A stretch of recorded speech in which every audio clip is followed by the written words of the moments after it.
ਬਿਸਮਿल्लाहिर्रहमानिर्रहीम ਤੇ अस्सलाम वालेकुम। 26 ਮਾਰਚ ਪਾਕਿਸਤਾਨ ਦੇ ਵਿੱਚ ਜੁਮੇਰਾਤ ਦੀ ਦੁਪਹਿਰ ਤੇ ਅੱਜ ਦੇ ਪੰਜਾਬੀ ਵੀਲੌਗ 'ਚ ਚੜ੍ਹਦੇ ਤੇ ਲਹਿੰਦੇ ਪੰਜਾਬ ਦੇ ਸੱਜਣਾ ਤੇ ਮਿੱਤਰਾਂ, ਭੈਣਾਂ ਤੇ ਭਰਾਵਾਂ, ਮਾਵਾਂ ਤੇ ਬਜ਼ੁਰਗਾਂ ਨੂੰ ਜੀ ਆਇਆਂ। ਸਭ ਤੋਂ ਪਹਿਲੇ ਆਸਿਮ ਮੁਨੀਰਜ਼ ਡਿਫੈਕਟੋ ਫਾਰਮ 47 ਮਿਲਟਰੀ ਰਾਜ ਡੇ 117। ਹੁਣ ਚੱਲਨੇ ਅੱਜ ਦੀਆਂ ਗੂੜੀਆਂ ਨਿੱਘੀਆਂ ਤੇ ਸੰਘਣੀਆਂ ਖਬਰਾਂ ਵਾਲੇ ਪਾਸੇ। ਖਬਰਾਂ ਦੋ ਤਿੰਨ ਤੁਹਾਡੇ ਸਾਹਮਣੇ ਰੱਖਣੀਆਂ ਨੇ ਜਿੱਥੋਂ ਤੁਹਾਨੂੰ ਪਤਾ ਲੱਗੇਗਾ ਕਿ ਇਸ ਵੇਲੇ ਗਵਰਨਮੈਂਟ ਜਿਹੜੀ ਹੈ ਉਹ ਬੜੀਆਂ ਵੱਡੀਆਂ ਆਫਰਸ ਦੇ ਰਹੀ ਹੈ। ਤੁਹਾਨੂੰ ਪਤਾ ਕਿ ਆਫਰਸ ਹੁੰਦੀਆਂ ਨੇ, ਕਦੇ ਸ਼ਾਪਿੰਗ ਤੇ ਗਏ ਹੋ ਅਗਰ ਅਮਰੀਕਾ ਦੇ ਵਿੱਚ, ਬਰਤਾਨੀਆ ਜਾਂ ਹੁਣ ਪਾਕਿਸਤਾਨ 'ਚ ਵੀ ਕਈ ਵਾਰੀ ਆਉਂਦੇ ਨੇ 50% ਆਫ, ਇੱਕ ਸ਼ੈ ਖਰੀਦੋ ਨਾਲ ਇੱਕ ਫ੍ਰੀ। ਤੇ ਇਸ ਤਰੀਕੇ ਨਾਲ ਜ਼ਰਾ ਲੁਕਰੇਟਿਵ ਕਿਸਮ ਦੀ ਆਫਰ ਬਣਾ ਕੇ, ਬੜੀ ਦਿਲਕਸ਼ ਕਿਸਮ ਦੀ ਆਫਰ ਬਣਾ ਕੇ ਤੁਹਾਡੇ ਸਾਹਮਣੇ ਰੱਖੀ ਜਾਂਦੀ ਹੈ ਕਿ ਤੁਸੀਂ ਉਸ ਚੀਜ਼ ਨੂੰ ਫਿਰ ਮੋਟੀਵੇਟ ਹੋ ਕੇ ਉਸ ਚੀਜ਼ ਨੂੰ ਹਾਸਲ ਕਰ ਲਓ। ਮਤਲਬ ਇੰਨੀ ਕਿ ਖੂਬਸੂਰਤ ਕਰਕੇ ਉਹ ਚੀਜ਼ ਤੁਹਾਡੇ ਸਾਹਮਣੇ ਪੇਸ਼ ਕੀਤੀ ਜਾਂਦੀ ਹੈ ਵੀ ਤੁਹਾਡਾ ਦਿਲ ਕਰੇ ਕਿ ਮੈਂ ਉਹ ਕੰਮ ਕਰ ਲਾਂ। ਮਰੀਮ ਸਾਹਿਬਾ ਨੇ ਇਹੀ ਕੰਮ ਕੀਤਾ। ਤੁਹਾਨੂੰ ਇਹ ਤਾਂ ਅਸੀਂ ਪਿਛਲੇ ਹਫ਼ਤੇ ਦੱਸਿਆ ਸੀ ਕਿ ਇੱਕ ਖਾਤੂਨ ਆਪਣੀ ਮਾਂ ਨੂੰ ਸਰਗੋਧੇ ਹਸਪਤਾਲ ਦਵਾਈ ਲੈਣ ਵਾਸਤੇ ਗਈ ਤਾਂ ਉੱਥੇ ਗਾਰਡ ਨੇ ਖਾਤੂਨ ਦੇ ਮੂੰਹ 'ਤੇ ਚਪੇੜ ਮਾਰ ਦਿੱਤੀ ਔਰ ਉਹਨੂੰ ਆਖਿਆ ਵੀ ਜਾ ਜਿੱਥੋਂ ਇਲਾਜ ਕਰਵਾਉਣਾ ਕਰਵਾ ਲੈ। ਇਸੇ ਤਰੀਕੇ ਨਾਲ ਕੱਲ੍ਹ ਪਰਸੋਂ ਇੱਕ ਹੋਰ ਖਬਰ ਵੀ ਸੀ ਕਿ ਇੱਕ ਬੰਦਾ ਆਪਣੇ ਵਾਲਦ ਦਾ ਇਲਾਜ ਕਰਵਾ ਰਿਹਾ ਸੀ ਹਸਪਤਾਲ, ਡਾਕਟਰ ਸਾਹਿਬ ਨੇ ਉਹਨੂੰ ਕੈਨੋਲਾ ਵਗੈਰਾ ਲਿਖ ਕੇ ਦਿੱਤਾ, ਬਾਹਰੋਂ ਮੈਡੀਕਲ ਸਟੋਰ ਤੋਂ ਲੈਣ ਗਿਆ, ਪੁਲਿਸ ਵਾਲਿਆਂ ਨੇ ਚਲਾਨ ਕਰ ਦਿੱਤਾ, ਹੱਥ ਦੇ ਵਿੱਚ ਦਵਾਈਆਂ ਸੀ, ਉਹਨੇ ਕਿਹਾ ਪਹਿਲਾਂ ਮੈਨੂੰ ਦਵਾਈਆਂ ਦੇ ਆਉਣ ਦਿਓ ਫਿਰ ਮੈਂ ਕੁਝ ਕਰ ਲਾਂ, ਉਹਨੂੰ ਵੀ ਉੱਥੇ ਚਪੇੜਾਂ ਠੋਕੀਆਂ ਗਈਆਂ। ਹੋਰ ਬੱਚਿਆਂ ਦੇ ਗਟਰਾਂ 'ਚ ਡਿੱਗ ਕੇ ਮਰਨ ਦੀ ਦੂਸਰੇ ਸਾਰੇ ਮਾਮਲਾਤ ਅਸੀਂ ਤੁਹਾਡੇ ਸਾਹਮਣੇ ਰੱਖ ਚੁੱਕੇ ਹਾਂ ਜੋ ਕੁਝ ਪਾਕਿਸਤਾਨ ਦੇ ਵਿੱਚ ਹੋ ਰਿਹਾ। ਉਸਤਾਦ ਪਿਛਲੇ ਦਿਨਾਂ 'ਚ ਖੁਆਰ ਹੁੰਦੇ ਰਹੇ ਰਮਜ਼ਾਨ ਦੇ ਵਿੱਚ, ਉਹਨਾਂ ਨੂੰ 3 ਮਹੀਨੇ ਤੋਂ ਤਨਖਾਹਾਂ ਨਹੀਂ ਸੀ ਮਿਲੀਆਂ। ਮੈਡੀਕਲ ਦੇ ਪ੍ਰੋਫੈਸ਼ਨ ਵਾਲਿਆਂ ਨੂੰ ਤਨਖਾਹਾਂ ਨਹੀਂ ਮਿਲੀਆਂ। ਜਿਨ੍ਹਾਂ ਦੇ ਕੋਲੋਂ ਸੁਥਰਾ ਪੰਜਾਬ ਸਫਾਈ ਕਰਵਾਉਂਦੇ ਨੇ ਉਹਨਾਂ ਨੂੰ ਤੀਸਰਾ ਹਿੱਸਾ ਤਨਖਾਹ ਵੀ ਨਹੀਂ ਦਿੰਦੇ। ਜਿਹੜੀ ਸਰਕਾਰ ਦੇ ਖਜ਼ਾਨੇ 'ਚੋਂ ਲੈਂਦੇ ਨੇ ਪੈਸੇ, ਉਹਦੇ ਅੱਧੇ ਵੀ ਉਹਨਾਂ ਨੂੰ ਨਹੀਂ ਦਿੰਦੇ, ਬਲਕਿ ਵਿੱਚ ਮਿਡਲਮੈਨ ਰੱਖੇ ਨੇ, ਉਹ ਲੈ ਜਾਂਦੇ ਨੇ ਤੇ ਫਿਰ ਵੀ ਉਹਨਾਂ ਨੂੰ 3-3 ਮਹੀਨੇ ਦੀਆਂ ਤਨਖਾਹਾਂ ਨਹੀਂ ਸੀ ਦਿੱਤੀਆਂ। ਇਹ ਸਭ ਕੁਝ ਤਾਂ ਤੁਸੀਂ ਸੁਣ ਹੀ ਲਿਆ। ਮਤਲਬ ਜੀਣਾ ਇਸ ਵੇਲੇ ਮੁਸ਼ਕਿਲ ਹੋ ਗਿਆ। ਇਮਰਾਨ ਖਾਨ ਦੇ ਵੇਲੇ ਦੇ ਵਿੱਚ ਤੇਲ ਦੀ ਕੀਮਤ ਜਦੋਂ 120 ਤੋਂ 135 ਡਾਲਰ ਫੀ ਬੈਰਲ ਦੇ ਵਿੱਚ ਕਿਤੇ ਪਹੁੰਚੀ ਸੀ, ਉਸ ਵੇਲੇ ਇਮਰਾਨ ਖਾਨ ਸਾਹਿਬ ਦੋਹਰੇ ਸੁਣ ਲਓ, ਤੇਲ ਦੀ ਆਲਮੀ ਮਾਰਕੀਟ ਦੇ ਵਿੱਚ ਕਰੋਨਾ ਦੇ ਦਰਮਿਆਨ ਜਦੋਂ ਕੰਮ ਹੋਇਆ ਸੀ, ਤੁਹਾਨੂੰ ਯਾਦ ਹੋਏਗਾ, ਤਕਰੀਬਨ 20 ਤੋਂ 135 ਡਾਲਰ ਦੇ ਦਰਮਿਆਨ ਦੇ ਵਿੱਚ ਤੇਲ ਦੀ ਕੀਮਤ ਚੱਲ ਰਹੀ ਸੀ। ਤੇ ਉਸ ਵੇਲੇ ਪਾਕਿਸਤਾਨ ਦੇ ਵਿੱਚ ਇਮਰਾਨ ਖਾਨ ਸਾਹਿਬ ਤੇਲ ਵੇਚ ਰਹੇ ਸਨ 150 ਰੁਪਈਆ ਫੀ ਲੀਟਰ ਦੇ ਉੱਤੇ। ਕਿੰਨੇ ਤੇ? 150 ਰੁਪਏ, 150। ਇਸ ਵੇਲੇ ਤੇਲ ਦੀ ਕੀਮਤ ਕੀ ਹੈ ਮਾਰਕੀਟ ਦੇ ਵਿੱਚ? 105 ਡਾਲਰ ਫੀ ਬੈਰਲ। ਕਿੰਨੀ? 105 ਡਾਲਰ ਫੀ ਬੈਰਲ। ਜਿੱਦਣ ਤੇਲ ਦੀ ਕੀਮਤ ਸੀ ਪਾਕਿਸਤਾਨ ਦੇ ਵਿੱਚ 80 ਡਾਲਰ, ਪਾਕਿਸਤਾਨ ਕਹਿ ਦਿੱਤਾ ਦੁਨੀਆ ਦੇ ਵਿੱਚ, ਹੁਣ ਤੇ 100 ਹੋ ਗਈ ਨਾ। ਅੱਜ ਤੋਂ ਹਫਤਾ ਡੇਢ ਹਫਤਾ ਪਹਿਲੇ ਤੇਲ ਦੀ ਕੀਮਤ ਸੀ 80 ਡਾਲਰ ਫੀ ਬੈਰਲ। ਜਿਸ ਦਿਨ 80 ਜਾਂ 83 ਡਾਲਰ 83 ਡਾਲਰ ਫੀ ਬੈਰਲ ਇੰਟਰਨੈਸ਼ਨਲੀ ਤੇਲ ਦੀ ਕੀਮਤ ਸੀ, ਉਦਣ ਇਹਨਾਂ ਨੇ ਕੀਮਤ ਕੀ ਕਰ ਛੱਡੀ ਸੀ ਪਾਕਿਸਤਾਨ ਦੇ ਵਿੱਚ ਪੈਟਰੋਲ ਦੀ? 350, ਮੀਨ 347 ਰੁਪਏ ਫੀ ਲੀਟਰ। ਇਮਰਾਨ ਖਾਨ 130 ਡਾਲਰ ਫੀ ਬੈਰਲ ਦੇ ਉੱਤੇ ਪਾਕਿਸਤਾਨ 'ਚ ਤੇਲ ਵੇਚਣ ਡਿਆ ਸੀ 150 ਰੁਪਏ ਤੇ। ਇਹ 80 ਤੋਂ 83 ਡਾਲਰ ਫੀ ਬੈਰਲ ਜਿਸ ਦਿਨ ਕੀਮਤ ਸੀ, ਉਸ ਦਿਨ ਪਾਕਿਸਤਾਨ 'ਚ ਤੇਲ ਵੇਚ ਰਹੇ ਸਨ 347 ਰੁਪਏ, ਮਤਲਬ 350 ਰੁਪਏ ਲੀਟਰ ਤੇ। ਇਹ ਹੁਣ ਜੀਣਾ ਜਿਹੋ ਜਿਹਾ ਹੋ ਗਿਆ ਉਹ ਤਾਂ ਤੁਹਾਡੇ ਸਾਹਮਣੇ ਰੱਖ ਦਿੱਤਾ। ਬਾਜੀ ਨੇ ਹੁਣ ਤੁਹਾਨੂੰ ਇੱਕ ਮਹਿਦੂਦ ਮੁੱਦਤ ਵਾਸਤੇ ਇੱਕ ਪੇਸ਼ਕਸ਼ ਕੀਤੀ ਹੈ ਮਾਸ਼ਾਅੱਲਾ। ਉਹਨਾਂ ਨੇ ਹੁਣ ਇੱਕ ਸਰਵਿਸ ਸ਼ੁਰੂ ਕੀਤੀ ਹੈ, ਮਈਅਤ ਸਰਵਿਸ। ਇਹ ਜ਼ਰਾ ਵੀਡੀਓ ਵੇਖ ਲਓ। ਉਹਦੇ 'ਚ ਉਹਨਾਂ ਨੇ ਤੁਹਾਨੂੰ ਕਿਹਾ ਵੀ ਤੁਹਾਨੂੰ ਸਲੂਟ ਵੀ ਵੱਜਣਗੇ। ਗਰੀਬ ਬੰਦੇ ਨੂੰ ਜ਼ਿੰਦਗੀ 'ਚ ਜਾਂ ਚਪੇੜਾਂ ਵੱਜਦੀਆਂ ਨੇ ਜਾਂ ਛਿੱਤਰ ਵੱਜਦੇ ਨੇ ਪੁਲਿਸ ਕੋਲੋਂ। ਉਹਨਾਂ ਕਿਹਾ ਹੁਣ ਮਰਨ ਦੇ ਵੇਲੇ ਤੁਹਾਡੇ ਨਾਲ ਇਹ ਕੰਮ ਨਹੀਂ ਕਰਨਗੇ, ਸੂਟਡ ਬੂਟਡ ਬੰਦੇ ਹੋਣਗੇ ਜਿਹੜੇ ਤੁਹਾਨੂੰ ਸਲੂਟ ਮਾਰਨਗੇ ਸਾਰਿਆਂ ਨੂੰ। ਮਤਲਬ ਜਿਵੇਂ ਸ਼ਹੀਦਾਂ ਦਾ ਹੁੰਦਾ ਹੈ ਨਾ, ਤੇ ਮਤਲਬ ਗਰੀਬ, ਵੈਸੇ ਗਰੀਬ ਵੀ ਜੰਗ ਹੀ ਲੜ ਰਿਹਾ ਪਾਕਿਸਤਾਨ 'ਚ। ਬਾਜੀ ਨੇ ਕਮ ਅਜ਼ ਕਮ ਇਹ ਰੈਕਗਨਾਈਜ਼ ਕਰ ਛੱਡਿਆ ਵੀ ਗਰੀਬ ਮੈਦਾਨੇ ਜੰਗ 'ਚ ਹੀ ਹੈ। ਹੁਣ ਜਿਹੜਾ ਵੀ ਗਰੀਬ ਮਰੇਗਾ ਉਹਨੂੰ ਜਨਾਬ ਸਲੂਟ ਵੱਜਣਗੇ। ਹੁਣ ਇਹ ਮਰਜ਼ੀ ਤੁਹਾਡੀ ਹੈ ਵੀ ਤੁਸੀਂ ਮਰਨਾ ਹੈ ਕਿ ਜੀਣਾ। ਜ਼ਾਹਿਰ ਅੱਲਾ ਤੁਹਾਨੂੰ ਜ਼ਿੰਦਗੀਆਂ ਦੇਵੇ, ਤੁਸੀਂ ਜੀਓ ਸਾਰੇ, ਔਰ ਵਕਤ ਤੋਂ ਪਹਿਲੇ ਤੇ ਅੱਲਾ ਕਿਸੇ ਨੂੰ ਮੌਤ ਨਾ ਦੇਵੇ। ਮੇਰੀ ਤਾਂ ਦੁਆ ਹੀ ਹੈ ਤੁਸੀਂ ਸਾਰੇ ਭੈਣ ਭਰਾਓ, ਅੱਲਾ ਤੁਹਾਨੂੰ ਲੰਬੀਆਂ ਜ਼ਿੰਦਗੀਆਂ ਦੇਵੇ, ਜਵਾਨੀਆਂ ਮਾਣੋ। ਲੇਕਿਨ ਉਹਨਾਂ ਨੇ ਆਫਰ ਕਰ ਛੱਡੀ ਹੈ ਵੀ ਤੁਹਾਡਾ ਮਰਨਾ ਅਸੀਂ ਆਸਾਨ ਕਰ ਦਿਆਂਗੇ। ਜਿਹੜਾ ਬੰਦਾ ਵੀ ਉਹ ਜ਼ਾਹਿਰ ਹੈ ਅੱਲਾ ਨੂੰ ਪਿਆਰਾ ਹੋਏਗਾ, ਉਹਨੂੰ ਸਲੂਟ ਜਿਹੜੇ ਨੇ ਉਹ ਵੱਜਣਗੇ। ਇਹ ਜਿਹੜੀ ਸਾਨੂੰ ਤਾਂ ਇਹੀ ਸਮਝ ਆਈ ਹੈ ਜਿਹੜੀ ਆਫਰ ਹੈ। ਅੱਗੇ ਚੱਲਨੇ, ਅੱਗੇ ਜਿਹੜੀ ਸੂਰਤ ਹਾਲ ਬਣੀ ਹੈ ਉਹ ਇਹ ਬਣੀ ਹੈ ਕਿ ਇਹ ਤਾਂ ਸਰਵਿਸ ਇਹ ਹੋ ਗਈ। ਹੁਣ ਇਹਦੇ ਉੱਤੇ ਬੂਟਾ ਜੀ ਇੱਕ ਅਕਾਊਂਟ ਹੈ, ਉਹਨਾਂ ਕਿਹਾ ਜੀ ਹੁਣ ਸਾਰੇ ਬੰਦੇ ਜਿਹੜੇ ਇਹਦਾ ਤਗੜੇ ਹੋ ਜਾਓ, ਅਗਲੀ ਸਰਵਿਸ, ਕਿਉਂਕਿ ਬਾਜੀ ਜਿੰਨੀ ਤੇਜ਼ੀ ਨਾਲ ਸਰਵਿਸਾਂ, ਬਾਜੀ ਦੀ ਮਤਲਬ ਬਾਜੀ ਦੀ ਹਕੂਮਤ ਹੈ, ਉਹਨਾਂ ਕਿਹਾ ਹੁਣ ਅਗਲੀ ਸਰਵਿਸ ਬੱਚਿਆਂ ਦੇ ਖਤਨਿਆਂ ਦੀ ਵੀ ਸ਼ੁਰੂ ਹੋਣ ਵਾਲੀ ਹੈ। ਕਿਉਂਕਿ ਮੇਰਾ ਮਤਲਬ ਜੇ ਨਹੀਂ ਤੁਹਾਨੂੰ ਪਤਾ ਹੈ ਕਿ ਮੌਲਵੀਆਂ ਨੂੰ ਵੀ 25,000 ਰੁਪਈਆ ਅਸੀਂ ਦੇ ਕੇ ਤੇ ਉਹਨਾਂ ਨੂੰ ਵੀ ਜੇਬ 'ਚ ਪਾ ਲਿਆ। ਹੁਣ ਦੇਖੋ ਇਸ ਵੇਲੇ ਜਿਹੜੀ ਈਦ ਦੀਆਂ ਨਮਾਜ਼ਾਂ ਹੋਈਆਂ ਉਹਦੇ 'ਚੋਂ ਫਲਸਤੀਨ ਦੀ ਦੁਆ ਵੀ ਗਾਇਬ, ਉਹਦੇ 'ਚੋਂ ਕਸ਼ਮੀਰ ਦੀ ਦੁਆ ਵੀ ਗਾਇਬ। ਹੁਣ ਮੇਰਾ ਮਤਲਬ ਹੈ ਕਿ ਮੌਲਵੀ ਸਾਹਿਬ ਵੀ ਸਾਰੇ ਕਹਿੰਦੇ ਨੇ ਵੀ ਠੰਡੇ ਰਹੋ ਕਾਕਾ, ਠੰਡੇ ਰਹੋ, ਛੁਹਾਰੇ ਨਾ ਖਾਓ ਬਲਕਿ ਧਨੀਏ ਦੀ ਚਟਨੀ ਜਿਹੜੀ ਰੋਟੀ ਤੇ ਲੈ ਕੇ ਉਹ ਖਾਓ। ਹੁਣ ਸਾਰੀ ਠੰਡਾ ਠਾਰ ਕੰਮ ਕਰ ਦਿੱਤਾ, ਤੁਖ ਮਲੰਗਾ ਪਾ ਕੇ ਉਹਦੇ ਨਾਲ ਤੁਸੀਂ ਮੇਰਾ ਮਤਲਬ ਜਿਹੜਾ ਹੈ ਨਾ ਉਹ ਪੀਓ ਸ਼ਰਬਤ ਸ਼ੁਰਬਤ ਤੇ ਠੰਡ। ਮੇਰਾ ਮਤਲਬ ਕੋਈ ਗਰਮ ਸ਼ੈ ਨਹੀਂ ਖਾਣੀ, ਕੋਈ ਬਾਦੀ ਸ਼ੈ ਨਹੀਂ ਖਾਣੀ। ਮੌਲਵੀ ਹਜ਼ਰਾਤ ਵੀ ਹੁਣ ਇਹ ਹੀ ਮਸ਼ਵਰੇ ਦੇ ਰਹੇ ਨੇ। ਇੱਥੋਂ ਤੱਕ ਕਿ ਉਹ ਜਿਹੜੇ ਸਾਡੇ ਜੇਦਾ ਜੀ ਨੇ ਉਹ ਵੀ ਹੁਣ ਈਰਾਨ ਨੂੰ ਇਹ ਮਸ਼ਵਰਾ ਦੇ ਰਹੇ ਨੇ। ਹਾਲਾਂਕਿ ਆਪ ਉਹਨਾਂ ਸਾਰੀ ਜ਼ਿੰਦਗੀ ਮਰਦਾਨਾ ਕਮਜ਼ੋਰੀ ਦੀਆਂ ਦਵਾਈਆਂ ਵੇਚੀਆਂ ਨੇ, ਮਾਜ਼ਰਤ ਇਸ ਲਫ਼ਜ਼ 'ਤੇ, ਲੇਕਿਨ ਇਹੀ ਉਹ ਕਰਦੇ ਨੇ। ਬਲਕਿ ਕੀ ਉਹ ਤੇ ਆਉਂਦੇ ਨੇ ਜ਼ਨਾਨਾ ਤੇ ਮਰਦਾਨਾ ਦੋਨੋਂ ਮੇਰੇ ਕੋਲ ਦਵਾਈਆਂ ਨੇ। ਉਹਨਾਂ ਨੇ ਤੇ ਇੱਕ ਮਰਦਾਨੀ ਇੱਕ ਨਾਂ ਦੀ ਦਵਾਈ ਬਣਾਈ ਹੋਈ ਹੈ ਜਿਹੜੀ ਉਹ ਦੱਸਦੇ ਨੇ। ਕਹਿਣ ਦਾ ਮਤਲਬ ਇਹ ਹੈ ਕਿ ਉਹ ਵੀ ਜਿਹੜੇ ਬੰਦਿਆਂ ਨੂੰ ਅੱਗੇ ਜਿਹੜੇ ਆਉਂਦੇ ਸਨ ਵੀ ਮੇਰਾ ਮਤਲਬ ਹੈ ਕਿ ਤਗੜੇ ਹੋ ਜਾਓ, ਉਹ ਵੀ ਹੁਣ ਇਹੀ ਆਉਂਦੇ ਨੇ ਵੀ ਈਰਾਨ ਲੰਮਾ ਪੈ ਜਾਏ ਤੇ ਚੰਗੀ ਗੱਲ ਹੈ। ਉਹ ਵੀ ਮਸ਼ਵਰੇ ਇਹੀ ਦੇ ਰਹੇ ਨੇ ਜੇਦਾ ਜੀ ਵੀ। ਤੇ ਉਹ ਜ਼ਾਹਿਰ ਹੈ ਉਹ ਕਹਿੰਦੇ ਨੇ ਵੀ ਜੋ ਪਾਕਿਸਤਾਨੀ ਆਰਮੀ ਚੀਫ ਕਹਿ ਰਿਹਾ ਨਾ ਈਰਾਨ ਮੰਨ ਜਾਏ ਤੇ ਵਰਨਾ ਬੜੀ ਕੁੱਟ ਪੈਣੀ ਹੈ, ਲੰਮੇ ਪੈ ਜਾਓ ਲੰਮੇ, ਤੇ ਆਰਾਮ ਦੇ ਨਾਲ ਬੰਦੇ ਬਣ ਕੇ ਜੋ ਆਰਮੀ ਚੀਫ ਸਾਹਿਬ ਕਹਿ ਰਹੇ ਨੇ ਉਹ ਸੁਣ ਲਓ। ਪਹਿਲੇ ਇਹ ਮਸ਼ਵਰੇ ਇਮਰਾਨ ਖਾਨ ਨੂੰ ਦਿੰਦੇ ਸਨ, ਹੁਣ ਜ਼ਰਾ ਤੁਹਾਨੂੰ ਪਤਾ ਵੀ ਉਹਨਾਂ ਨੇ ਆਪਣੀ ਦੁਕਾਨ ਇੰਟਰਨੈਸ਼ਨਲ ਲੈਵਲ ਤੇ ਖੋਲ੍ਹ ਦਿੱਤੀ ਹੈ। ਕਿਉਂਕਿ ਦੇਖੋ ਉਹ ਤੇ ਨੇ ਫੀਲਡ ਮਾਰਸ਼ਲ ਦੇ ਨਾਲ, ਫੀਲਡ ਮਾਰਸ਼ਲ ਦਾ ਟਾਕਰਾ ਇੰਡੀਆ ਨਾਲ ਹੋਏਗਾ, ਇੰਡੀਆ ਨੂੰ ਮਸ਼ਵਰੇ ਦੇਣਗੇ। ਫੀਲਡ ਮਾਰਸ਼ਲ ਦਾ ਟਾਕਰਾ ਪਾਕਿਸਤਾਨ ਦੀ ਯੂਥ ਨਾਲ ਹੋਏਗਾ, ਉਹਨਾਂ ਨੂੰ ਉਹ ਯਾਦ ਹੈ ਨਾ ਉਹ ਕਹਿੰਦੇ ਸਨ ਕੜਿਚ ਕੜਿਚ ਕੜਿਚ ਕਰਕੇ ਇਹਨਾਂ ਦੇ ਸੋਸ਼ਲ ਮੀਡੀਆ ਚੱਲਦਾ, ਯਾਦ ਹੋਏਗਾ ਤੁਹਾਨੂੰ। ਜੇਦਾ ਜੀ ਦੱਸਦੇ ਸਨ, ਜੇਦਾ ਜੀ ਨੇ ਜਿੱਥੇ ਜਿੱਥੇ ਡਾਂਗ ਖੜਕਣੀ ਹੈ ਫੀਲਡ ਮਾਰਸ਼ਲ ਦੀ, ਉੱਥੇ ਉਹਨਾਂ ਨੇ ਆਪਣੀਆਂ ਸਰਵਿਸਿਜ਼ ਜਾ ਕੇ ਫਰਾਹਮ ਕਰਨੀਆਂ ਨੇ।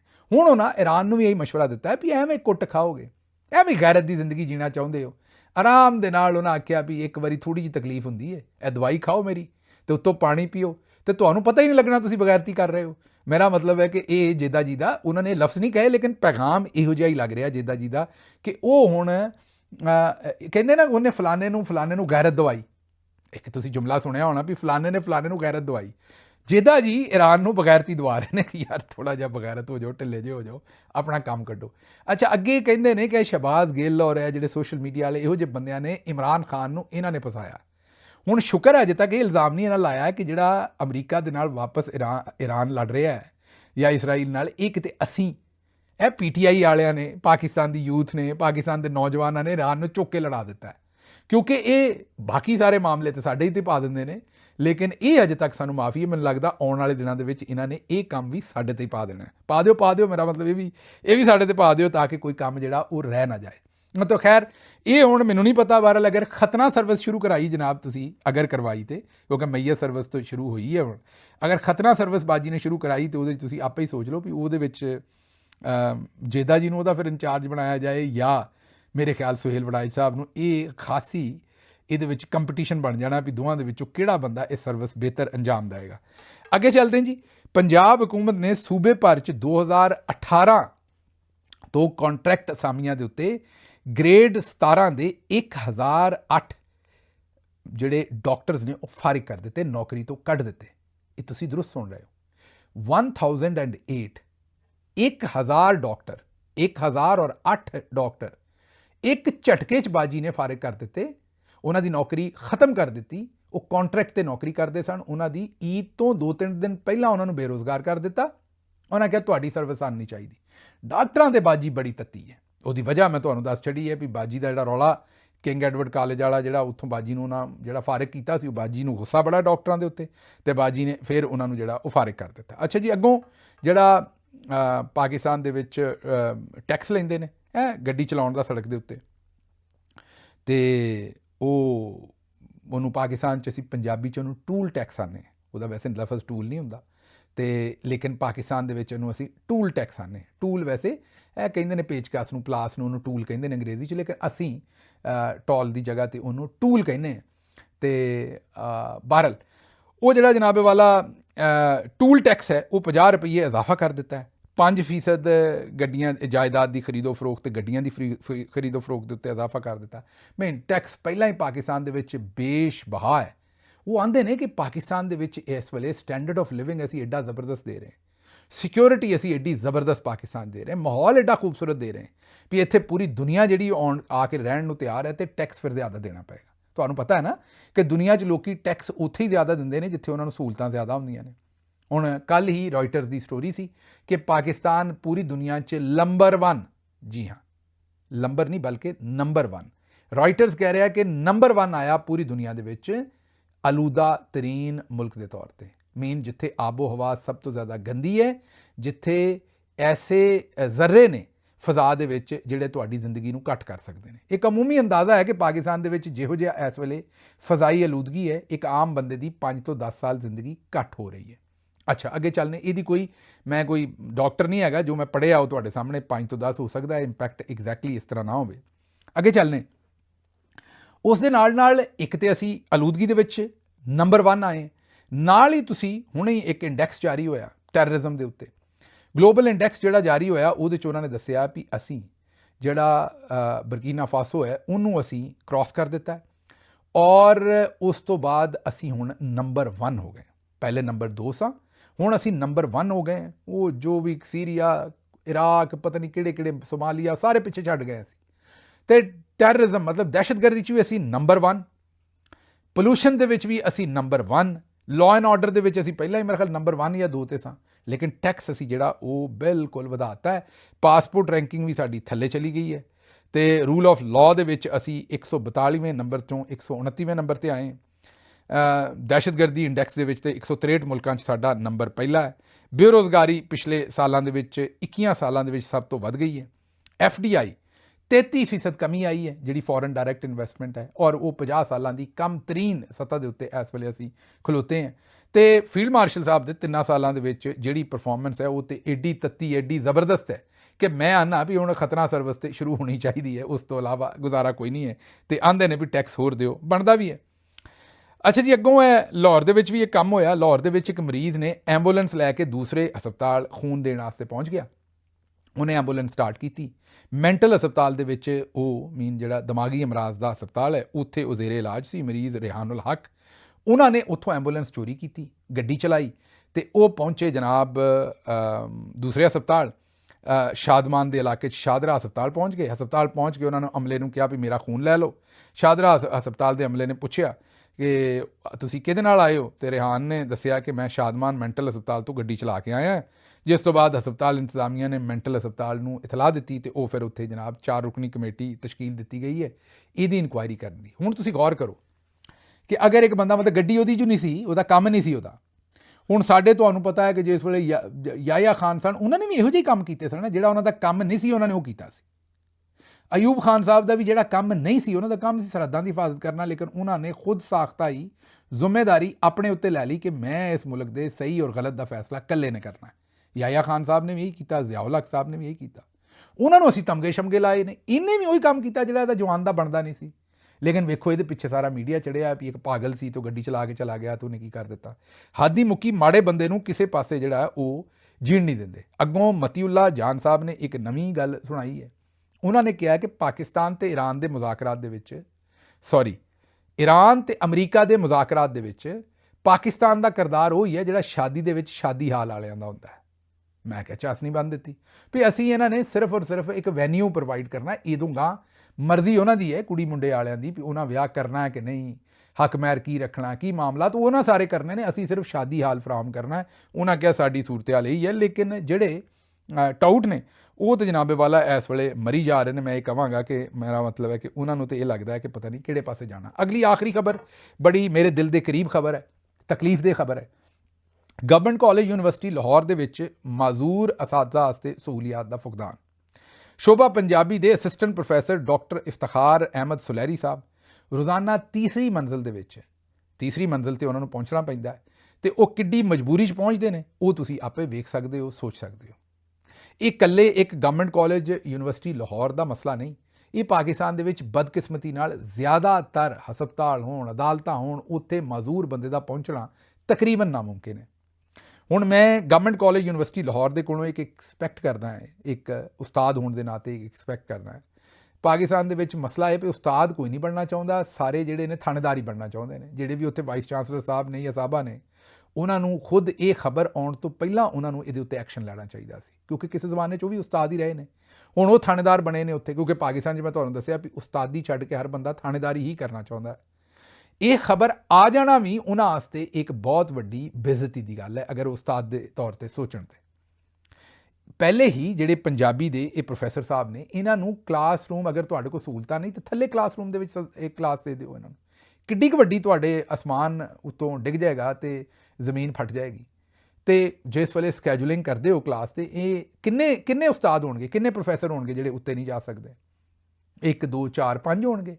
ਤੇ ਜਿਹੜੇ ਬਜ਼ੁਰਗ ਨੇ ਜਾਂ ਜਿਹੜੇ ਕੋਈ ਮਾਜ਼ੂਰ ਨੇ, ਜਿਨ੍ਹਾਂ ਨੂੰ ਵੀ ਉੱਤੇ ਜਾਣ 'ਚ ਪਰੇਸ਼ਾਨੀ ਹੈ, ਸੀੜੀਆਂ ਚੜ੍ਹਨ 'ਚ, ਕਿਉਂਕਿ ਤੁਹਾਡੇ ਕੋਲ ਸਹੂਲਤ ਨਹੀਂ, ਲਿਫਟ ਨਹੀਂ ਹੈ, ਤੇ ਥੱਲੇ ਉਹਨਾਂ ਨੂੰ ਕਲਾਸਰੂਮ ਦੇ ਦਿਓ। ਅਗਰ ਥੱਲੇ ਕਲਾਸਰੂਮ ਨਹੀਂ ਤੇ ਕਿਸੇ ਆਫਿਸ ਨੂੰ ਸਾਫ਼ ਕਰਵਾ ਕੇ ਆਫਿਸ ਉੱਤੇ ਲੈ ਜਾਓ, ਕਲਾਸਰੂਮ ਥੱਲੇ ਲੈ ਜਾਓ। ਇਹ ਸਪੈਸ਼ਲ ਅਰੇਂਜਮੈਂਟ ਕਰ ਲਓ। ਇਹਦੇ 'ਚ ਤੁਹਾਡੀ ਕਿਹੜੀ ਸ਼ਾਨ ਘਟ ਜਾਣੀ? ਇਹ ਖਬਰ ਆ ਜਾਣਾ ਸਿਰਫ ਜਿਹੜੀ ਹੈ, ਇਹ ਖਬਰ ਆ ਜਾਣਾ, ਔਰ ਇਹ ਜਿਹੜਾ ਹੋਣਾ, ਇਸ ਤੋਂ ਬਾਅਦ ਤੁਸੀਂ ਹੁਣ ਜੋ ਵੀ ਕਰੋ, ਇਹ ਤੁਹਾਡੀ ਨਲਾਇਕੀ ਤੇ ਇੱਕ ਬਹੁਤ ਵੱਡੀ ਸਟੈਂਪ ਹੈ।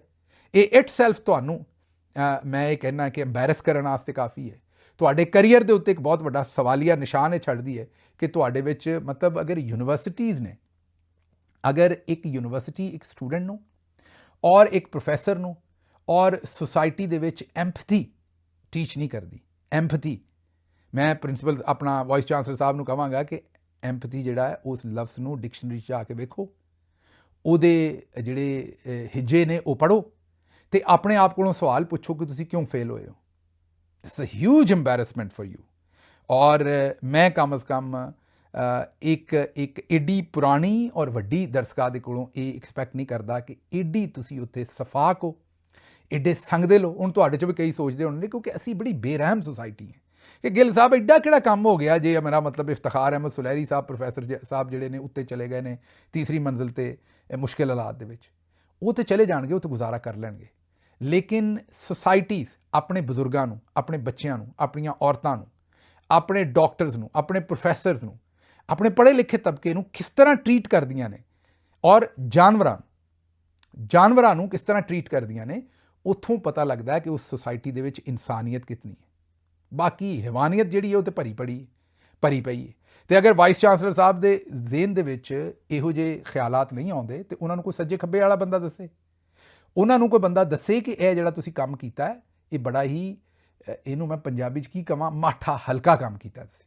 ਉਮੀਦ ਕਰਦੇ ਹਾਂ ਕਿ ਪ੍ਰੋਫੈਸਰ ਸਾਹਿਬ ਵਾਸਤੇ ਉੱਥੇ ਇੰਤਜ਼ਾਮ ਕੀਤਾ ਜਾਏਗਾ। ਨਾ ਕੀਤਾ ਗਿਆ ਅਸੀਂ ਫਾਲੋ ਅਪ ਕਰਾਂਗੇ। ਅੱਜ ਅਸੀਂ ਕੁਝ ਨਾ ਕਰ ਸਕੇ ਤੇ ਵਾਅਦਾ ਰਿਹਾ ਪ੍ਰੋਫੈਸਰ ਸਾਹਿਬ ਨੂੰ, ਜਦੋਂ ਕਦੀ ਵੇਲਾ ਚੰਗਾ ਆਇਆ ਤੇ ਪ੍ਰੋਫੈਸਰ ਸਾਹਿਬ ਨੂੰ ਇਨਸਾਫ ਜ਼ਰੂਰ ਲੈ ਕੇ ਦੇਵਾਂਗੇ, ਜਿਹੜਾ ਇਸ ਵੇਲੇ ਉਹਨਾਂ ਦੇ ਨਾਲ ਉਹਨਾਂ ਦੀ ਤੋਹੀਨ ਕੀਤੀ ਜਾ ਰਹੀ ਹੈ ਕਿ ਇਸ ਮਾਮਲੇ ਦੇ ਵਿੱਚ ਉਹਨਾਂ ਨੂੰ ਉੱਤੇ ਚੜ੍ਹਨ ਵਾਸਤੇ ਮੁਸ਼ਕਿਲ ਹਾਲਾਤ ਦੇ ਵਿੱਚ ਉੱਥੋਂ ਦੀ ਜਿਹੜੀ ਮੈਨੇਜਮੈਂਟ ਹੈ ਉਹ ਤੰਗ ਕਰ ਰਹੀ ਹੈ। ਮੈਨੂੰ ਇੱਥੋਂ ਇਜਾਜ਼ਤ ਦਿਓ ਤੇ ਰੱਬ ਰਾਖਾ।